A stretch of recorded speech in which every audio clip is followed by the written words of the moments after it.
역대상 20장 1절부터 3절입니다. 암몬 자손이 다윗의 노예가 된 내용입니다. 자, 이제 다윗이 암몬을 침공합니다. 역대상 20장 1절 해가 바뀌어 왕들이 출전할 때가 되매 요압이 그 군대를 거느리고 나가서 암몬 자손의 땅을 격파하고 들어가 랍바를 에워싸고 다윗은 예루살렘에 그대로 있더니 요압이 랍바를 쳐서 함락시키매.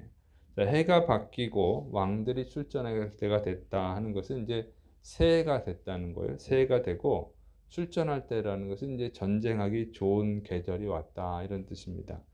그러니까 이제 이스라엘은 그 겨울이 우기철이에요. 그러니까 우리나라는 눈이 오고 그러지만 이스라엘은 눈이 거의 안 옵니다. 그래서 비가 오고 그러는데 그때는 이제 전쟁하기가 힘들고 이제 출전하기 좋은 때는 이제 봄이죠. 3, 4월. 이제 이때부터 건기라고 그래요. 9월까지 비가 안 옵니다. 그래서 이제 땅이 말랐으니까 전쟁하기 좋은 때가 됐다는 거예요. 그래서 이제 봄에 이제 침공을 하는 것입니다. 그래서 다윗이 요압 장군에게 이 암몬을 침공하라고 명령을 합니다.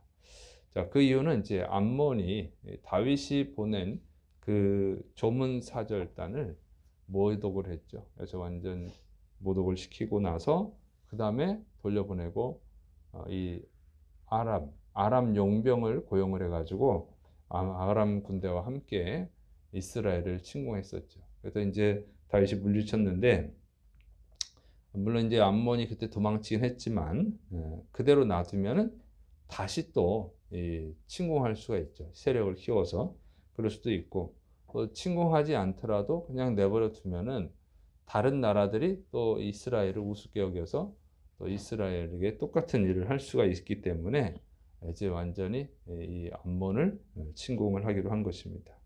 그래서 이 요압이 암몬의 서도 이 랍바를 함락을 시켜요.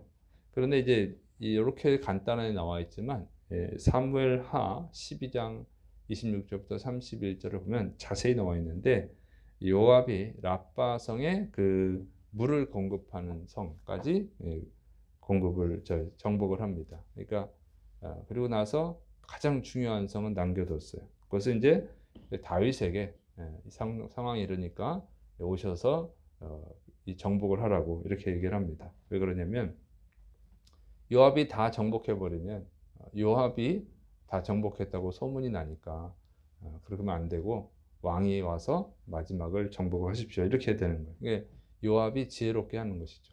왜 그러냐면 그러면 이제 요압 생각엔 그럴 거예요.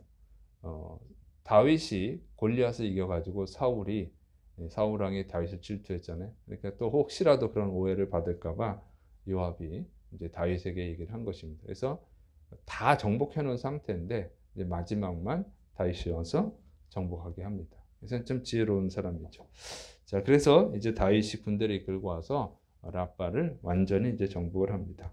그다음에 이제 암몬 백성을 노예로 만들게 됩니다. 역대상 20장 2절부터 3절 다윗이 그 왕의 머리에서 보석 있는 왕관을 빼앗아 중량을 달아보니 금 1달란트라 그들의 왕관을 자기 머리에 쓰니라. 다윗이 또 그 성에서 노략한 물건을 무수히 내오고 그 가운데 백성을 끌어내어 톱과 쇠도끼와 돌서래로 일하게 하니라. 다윗이 암몬 자손의 모든 성읍을 이같이 하고 다윗이 모든 백성과 함께 예루살렘으로 돌아오니라. 다윗은 이제 랍바 성을 정복을 하고 랍바가 암몬의 수도예요. 거기를 정복하고 암몬 왕이 쓰는 그 보석 왕관을 빼앗아서 자신이 썼습니다. 그러니까 왕관을 보니까 무게가 1달란트였다 하는 거예요. 1달란트면은 금 1달란트인데 한 34kg 정도 됩니다. 그래서 은 1달란트에 6천 데나리온이죠. 그리고 이 한 데나리온이 하루 일당이에요. 그래서 은 1달란트를 우리나라 돈으로 계산하면 한 10만 원, 15만 원을 계산해 보면 은 1달란트가 6억에서 9억 원 정도 됩니다. 그리고 금 1달란트는 은의 15배예요. 그러니까 금 달란트로 하면은 90억에서 130억 정도 되는 엄청난 거죠. 그거를 머리에 쓰는 거예요. 뭐 맨날 쓰면 그렇게 무거운 거 어떻게 쓰고 다니겠어요? 무슨 행사 때만 쓰겠죠. 자, 그래서 보면은 이것을 알 수 있는 것은 암몬이 굉장히 부유한 나라였다 하는 것을 알 수 있죠. 그러니까 부유한 나라야. 그렇기 때문에 아람 용병을 고용해가지고 또 이스라엘을 침공하기도 했었던 거예요. 이렇게 부유한 나라가 이제 망해버린 거죠. 망하고 다윗은 그 왕관도 뺐고 보물도 빼앗고 다 뺐습니다. 그리고 암몬 백성들은 톱질을 하게 하고 새도끼질을 하고 돌서래를 하게 하고 하는 이제 노예가 돼버린 거예요. 노예로 전락해 버렸어요. 이 풍요로운 나라가 이 풍요로운 나라가 노예로 이렇게 전락을 해버렸습니다. 근데 왜 그러냐고 그 다윗이 보낸 조문 사절을 그렇게 모욕을 하고 모욕한 것으로 끝내지 않고 자기가 먼저 침공을 해서 이렇게 된 것이죠. 그러니까 이 왕과 신하들의 이 미련함 때문에 잘못된 판단 때문에 백성들도 다 망하고 갑자기 이 부유하게 살던 사람들이 다 노예로 전락을 해버린 거예요. 그러니까 이 백성들이 결정한 게 아니죠.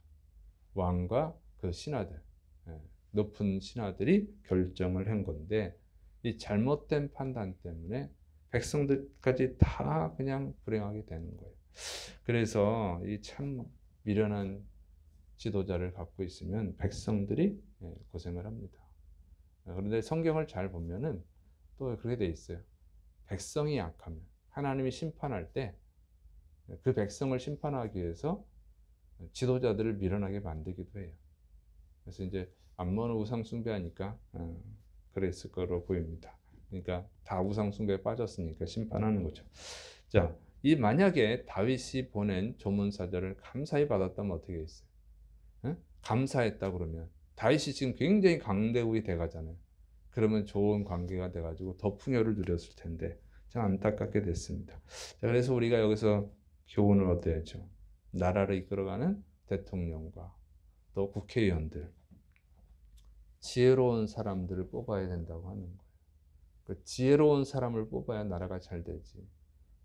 대통령도 밀어나고 국회의원들도 밀어나면 나라가 망하는 거죠. 백성들이, 국민들이 고생을 하는 거예요. 그래서 아무나 뽑으면 안 되고 지혜로운 자를 뽑아야 되는데 지혜로운 자가 누굽니까? 하나님을 신뢰하고 하나님의 뜻대로 이끌어가는 사람들이 지혜로운 사람이죠. 어려운 얘기입니다. 어려운 얘기. 근데 우리나라의 국회의원이 3분의 1, 뭐 4분의 1이 기독교인이라고 그러죠. 근데 형식적인, 종교적인, 그냥 종교 생활만 하는 자들이기 때문에 나라가 어려운 거예요. 그래서 이 성경의 가치관을 믿고 하나님을 권위를 믿고 하나님 뜻대로 이렇게 나라에 반영을 하려고 그래야 되는데 그렇지 않고 자기네들 당에 따라서 움직이는 거예요. 그냥 성경도 부정하고 하나님의 창조도 미련하다고 그러고 하나님의 창조를 믿는 것을 비과학적이고 비상식적이고 기독교 보수 탈레반주의자라고 비난하는 이런 사람들이 기독교인이고 전도사고 전도사인데 자기가 국회의원이고 이렇게 되는 이게 좀 문제가 많죠. 그리고 뭐 대통령은 보면은 이 여러 대통령들을 보면 또 미신을 믿고 무당을 믿고 이러니까 이제 나라가 어려운 거예요. 그래서 좀 지혜로운 대통령, 지혜로운 국회의원들을 뽑을 수 있어야 됩니다. 그리고 이미 뽑힌 건 어떻게 하겠어요? 그들이 이제 지혜로운 자가 되도록 우리가 또 기도해야 될 줄을 믿으시기 바랍니다. 근데 이게 나라만의 문제가 아니고 또 직장에서는 사장이 그렇고 집에서는 가장이 그렇죠. 그래서 이 부모가 지혜로우면 집안이 잘 되는 것이고 또 부모가 지혜롭지 못하면 자식들이 고생이죠. 그래서 이 부모가 정말 예수님을 잘 믿고 하나님의 뜻대로 또 가정을 이끌어갈 수 있다고 하면 그것도 축복된 가정이 되는 거예요. 또 교회에서는 마찬가지죠. 목사님이 지혜로워야지. 하나님의 뜻을 따르고 하나님의 뜻대로 이 성도들을 가르치고 이렇게 해야 되는 거예요. 그래서 이 각 가정에서 교회에서 또 나라에서 지도자들이 정말 하나님을 경외하고 하나님 뜻대로 이끌어갈 수 있도록 기도를 해야 됩니다. 그래서 여러분 집안의 가장을 위해서 또 기도하고, 또 교회에서 저를 위해서 기도하시고, 또 나라를 위해서 기도하시고, 또 우리는 이제 여기 고양시에 사니까 고양시 지도자들을 위해서 또 기도해야 됩니다. 자, 그래서 이게 또 하나는 우리가 뭘 가르쳤냐면, 하나님이 인간을 구원하기 위해서 예수님을 보내주셨잖아요. 그래서 예수님을 잘 영접하고 그 예수님의 뜻대로 살아가면 또 하나님 복을 주시고 천국에 또 축복을 주십니다. 그러나 예수님을 거역하면 어떻게 했어요? 거부하고 예수님을 핍박한 자들. 이 다윗이 보낸 그 사절단을 모욕한 자들이 다 망한 거죠. 하나님이 인간을 구원하기 위해서 보내신 예수님을 거역하고 거부하고 모독하는 자들, 예수님을 믿는 자들을 또 핍박하는 자들, 그들에게는 하나님의 심판이 있을 거라고 하는 것을 경고하는 거예요. 이 영적인 교훈이에요.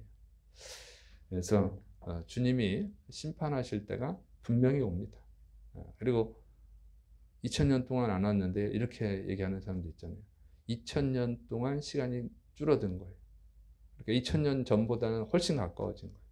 그리고 지금 세상을 돌아가는 걸 보면 금방 오실 수도 있겠다, 이런 생각이 듭니다. 그래서 여러분 가족 중에 단 한 명도 하나님이 보내신 사신 예수님을 거절하는 일 없도록, 거부하는 일이 없도록 전도하시길 바랍니다. 그래서 여러분이 소중하게 생각하는 사람들을 전도해야 돼요.